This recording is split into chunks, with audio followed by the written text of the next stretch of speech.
Prihaja že četrta razstava Inovativnost izzivi gospodarskega razvoja 2011.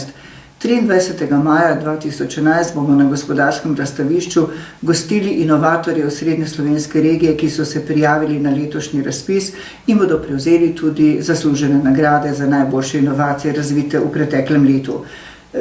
Z njimi se bodo tudi predstavili inovatorji iz Notranjsko-Kraške regije, kajti letos sta se dve regiji dogovorili za skupen nastop.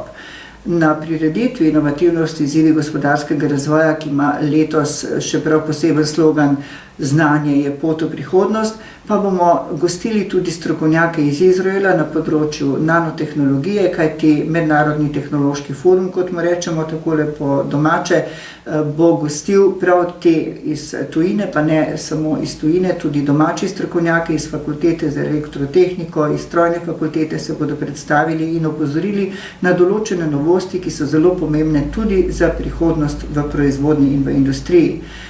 V popoldanskem delu našega dogodka 23. maja pa smo pripravili poseben forum malih in srednjih podjetij. Na tem forumu bomo predstavili nekaj zanimivih podjetniških zgodb, ki predstavljajo, kako pomembno je imeti dobro vizijo in kako pravzaprav ta vizija popelje s poslanstvom do realizacije tudi na globalnem trgu.